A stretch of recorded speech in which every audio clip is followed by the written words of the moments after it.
confirmó esta información, esta noticia de último minuto, Aníbal? Sí, exactamente, ya se venía hablando bastante y era la opción A del Poder Ejecutivo. Finalmente, el presidente de la República, Horacio Cartes, vetó íntegramente, vetó totalmente el presupuesto general de gastos de la Nación 2017. Esto me parece que decían anteriormente, intentó hacerlo un tiempo Nicanor Duarte Frutos, sin embargo tuvo que retirar su veto porque por el caos que representa vetar un presupuesto. Dicen, de acuerdo a la interpretación que tienen varios senadores de la Constitución, es que no se contempla el veto del presupuesto por un desacuerdo con el contenido, más bien se contempla por no haber cumplido los plazos. Entonces, ¿qué pasa si el presidente veta porque no está de acuerdo con el contenido del presupuesto? Se le da un tratamiento similar al que se da a cualquier proyecto de ley. Debe ingresar nuevamente este veto a ambas cámaras y ambas cámaras deben analizar si aceptan o no este veto. El tema en la práctica es qué pasa con los gastos mientras tanto. Mientras tanto, porque esto puede llevar su tiempo. El lunes se va a cumplir con la formalidad de informar esto a la Comisión Permanente del Congreso Nacional, encabezada por el diputado Ariel Oviedo, quien a su vez deberá llamar a una sesión extraordinaria a ambas cámaras del Parlamento, a diputados y a senadores. En diputados requieren de 41 votos para, digamos, ratificarse en su posición en el presupuesto que ellos aprobaron, y en la Cámara de Senadores requieren de 23.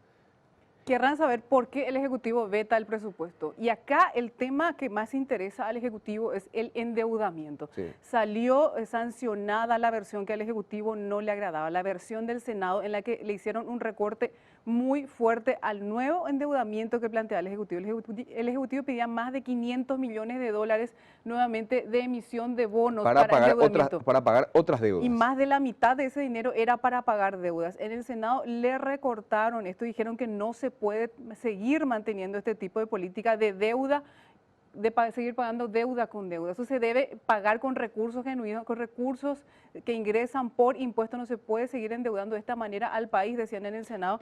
Pero el Ejecutivo considera que eso se debe mantener y ellos querían la versión de diputados. La versión de diputados le mantuvieron eso, pero eso no se sancionó. Y otro motivo de este veto del Poder Ejecutivo al presupuesto para el año que viene es que el Senado se ratificó también en su decisión de restringir, digamos, la política monetaria del Banco Central del Paraguay, También. que ya anunció incluso una acción de inconstitucionalidad ante la Corte Suprema de Justicia. Le pusieron un tope de 120 millones de dólares, que es teniendo en cuenta los gastos en promedio que tuvieron los últimos 3 años.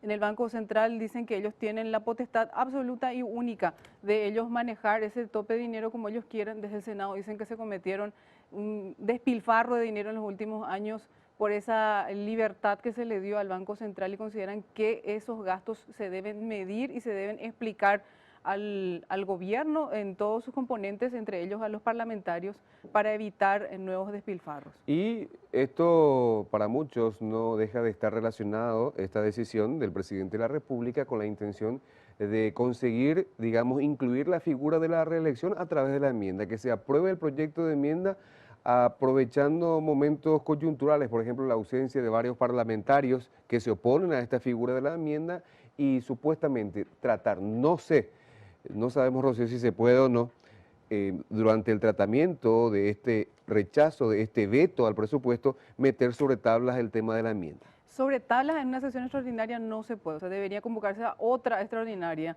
pero... y probablemente en esa extraordinaria, tratando el presupuesto, sí, se puede convocar inmediatamente a otra se extraordinaria. puede hacer un pedido en la sesión, eso se puede. Tendrían que tener también unas firmas ellos de senadores, pero ella queda en manos del presidente de definir la convocatoria. El presidente de la Comisión Permanente, sí, en este caso Ariel Oviedo, quien actualmente responde y está trabajando con el movimiento disidente del Partido Colorado, en este caso de Mario Abdo Benítez.